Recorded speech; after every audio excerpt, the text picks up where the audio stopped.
Acts 25.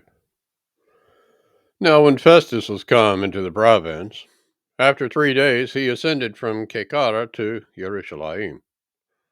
Then the high priest and the chief of the Yehudim informed him against Paul, and besought him, and desired favor against him, that he would send for him to Jerusalem, laying wait in the way to kill him. But Festus answered, that Paul should be guarded at Caesarea, and that he himself would depart shortly thither. Let them, therefore, said he, which among you are able, go down with me, and accuse this man, if there be any wickedness in him. And when he had tarried among them more than 10 days, he went down unto Caesarea, and the next day, sitting on the judgment seat, commanded Paul to be brought. And when he was come, the Yehudim, which came down from Jerusalem, stood round about, and laid many and grievous complaints against Paul, which they could not prove.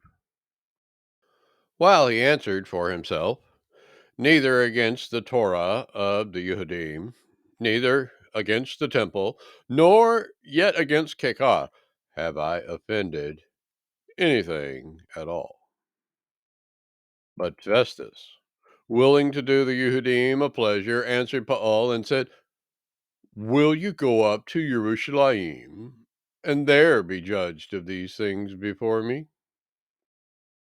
Then said Paul, I stand at Caesar's judgment seat, where I ought to be judged. To the Yehudim have I done no wrong, as you very well know. For if I be an offender, or have committed anything worthy of death, I refuse not to die. But if there be none of these things whereof these accuse me, no man may deliver me unto them. I appeal unto Caesar. Then Festus, when he had conferred with the council, answered, have you appealed unto Caesar? Unto Caesar shall you go. And after certain days, King Agrippa and Bernice came unto Caesarea to salute Festus.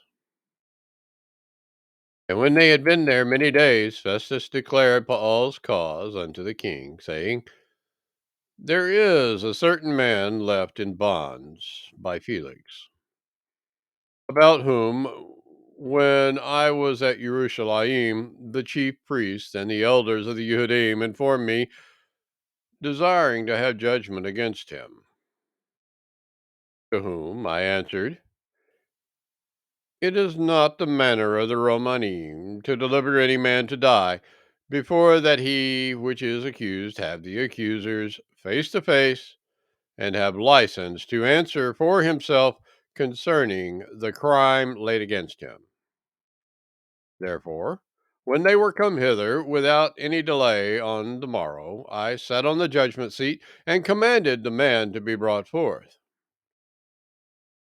Against whom, when the accusers stood up, they brought none accusation of such things as I supposed, but had certain questions against him of their own superstition, and of one Yahusha, which was dead, whom Paul affirmed to be alive.